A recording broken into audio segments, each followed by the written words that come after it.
सामाजिक संस्थाएं, निरंतरता एवं परिवर्तन। इसके अंतर्गत हम लोग देखेंगे जाति की परिभाषा। सबसे पहले हम लोग देखेंगे जाति की परिभाषा। पहले देखेंगे समाजशास्त्री मजूमदार तथा मदान के अनुसार जाति किसे कहते हैं। जाति एक बंद वर्ग है। जाति एक बंद वर्ग है, माने उनका सिंपल सा छोटा सा परिभाषा दिए साथ में। जाति एक बंद वर्ग है, उसको स्पष्ट करते हुए कहे हैं। इससे स्पष्ट होता है कि किसी सदस्यों को परंपरा से निर्धारित अपनी सामाजिक आर्थिक स्थिति में किसी तरह का परिवर्तन करने की अनुमति नहीं दी जाती, यानी इसी को जाति कहते हैं। माने जाति एक बंद माने वह सामाजिक आर्थिक स्थिति किसी तरह का परिवर्तन, माने जैसा पहले से व्यवस्था बना है उसी व्यवस्था के अनुसार आपको चलना पड़ता है, उसे ही जाति कहते हैं। अगला हम लोग देखेंगे चार्ल्स कूले के अनुसार जब एक वर्ग पूर्णतया आनुवंशिक होता है तब हम उसे एक जाति कहते हैं। इसका तात्पर्य यह है कि जब एक वर्ग की सदस्यता जन्म पर आधारित हो जाती है। यानी चार्ल्स कूले ने जन्म माने जिस जन्म पर आधारित, माने जिस जात में आप जन्म लिए उसी के आधार आपका जात निर्धारित हो जाता है। तो यह एक तरह से पूर्ण रूप से आनुवंशिक माना जाता है। इनके अनुसार आनुवंशिक माने जिस जाति में जन्म ले उसी जाति की उपाधि आपको मिल जाती है। तो इस तरह से हम लोग जाति की परिभाषा देख लिए। हम आगे हम लोग देखेंगे जाति व्यवस्था। जाति व्यवस्था की परिभाषा पहले देखेंगे। समाजशास्त्री माइकेल के अनुसार जाति व्यवस्था एक आनुवंशिक अंतर्विवाही और व्यावसायिक समूह की ओर संकेत करती है। इसमें अनेक कर्मकांडों और विश्वासों के द्वारा प्रत्येक व्यक्ति की सामाजिक स्थिति का जन्म से निर्धारण करके इसमें किसी भी तरह के परिवर्तन पर नियंत्रण लगा दिया जाता है। तो इस तरह से ऐसा माइकेल ने कहा कि माने जो कोई भी प्रत्येक व्यक्ति को कर्मकांड और विश्वास के द्वारा एक ऐसी सामाजिक स्थिति बना दी जाती है कि उसमें किसी प्रकार का परिवर्तन नहीं करने की अनुमति होती है। तो ऐसी ही व्यवस्था को जाति व्यवस्था कहते हैं। तो इस तरह से हम लोग जाति की परिभाषा देख लिए और जाति व्यवस्था की परिभाषा देख लिए। अब आगे हम लोग देखेंगे जाति व्यवस्था की विशेषताएं। जाति व्यवस्था की विशेषताएं। जाति व्यवस्था की विशेषताएं निम्नलिखित हैं। सबसे पहले हम लोग पहला देखेंगे समाज का खंडनात्मक विभाजन। जो जाति व्यवस्था है देखेंगे, जाति एक ऐसी व्यवस्था है जिसके द्वारा संपूर्ण हिंदू समुदाय को 4 मुख्य खंड में विभाजित कर दिया गया। एक तरह से खंड माने विखंडन करने का काम भी करता है यह जाति व्यवस्था। तो इस तरह से सबसे पहले हुआ खंडनात्मक विभाजन करने की यह पहली विशेषता है जाति व्यवस्था की, इसमें यह खंड ब्राह्मण, क्षत्रिय, वैश्य तथा शूद्र जातियों की है। तो इस तरह से देखिए विभाजन करने का, खंडन करने का काम भी जाति व्यवस्था करती है। इसकी पहली विशेषता है। दूसरी विशेषता देखेंगे आनुवंशिक सदस्यता। व्यक्ति को एक विशेष जाति की सदस्यता जन्म अथवा वंश से प्राप्त होती है। व्यक्ति जिस जाति में जन्म लेता है वह आजीवन उसी जाति का सदस्य बन जाता है। तो एक तरह से जाति व्यवस्था के अंतर्गत देखें आनुवंशिक सदस्यता की विशेष जो व्यवस्था होती है उसके अंतर्गत जैसे हुआ पहले से ही जिस वंश में वह जन्म लेता है उसी वंश की उसे सदस्यता मिल जाती है। तो यह दूसरी विशेषता पहले को विखंडन करना है। दूसरा आनुवंशिक सदस्यता माने जिस जाति में जन्म लेता है उसी जाति की अंतर्गत उसे आजीवन सदस्य बना रहना पड़ता है।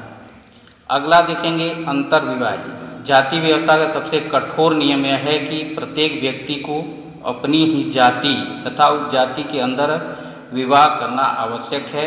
इसी को अंतर्विवाह का नियम कहा जाता है। तो अगली विशेषता की तरफ हम लोग देखें अंतर्विवाह माने जिस जाति व्यवस्था के अंतर्गत यह भी एक नियम है। देखिए अपने ही जाति के लोगों में आपको विवाह करना होता है।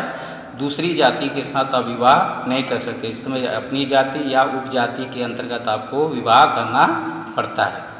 तो इस तरह से पहली विशेषता देख लिया कि विखंडन का कार्य करता है, दूसरा आंशिक सदस्यता, तीसरा अंतर्विवाही। अगले दो चलेंगे हम लोग। अगली जो व्यवस्था है जाति व्यवस्था की अगली विशेषता खान पान के प्रतिबंध। जाति व्यवस्था में सामान्य नियम यह रखा गया कि प्रत्येक व्यक्ति केवल अपनी जाति के व्यक्तियों द्वारा बनाए गए भोजन को ही ग्रहण करेगा। यानी इस तरह से इसकी विशेषता जाति व्यवस्था की एक यह विशेषता है कि इसका नियम है कि प्रत्येक व्यक्ति केवल अपनी ही जाति के लोगों द्वारा जो भोजन बनाया जाएगा उसी को खा सकता है, माने उसी को ग्रहण कर सकता है, दूसरे जाति के बनाए गए भोजन को नहीं ग्रहण करता। तो इस तरह से जाति व्यवस्था की यह सबसे कठोर विशेषता मानी जाती है खान पान के प्रतिबंध। अगला देखेंगे व्यावसायिक विभाजन। अगला देखेंगे हम लोग व्यावसायिक विभाजन।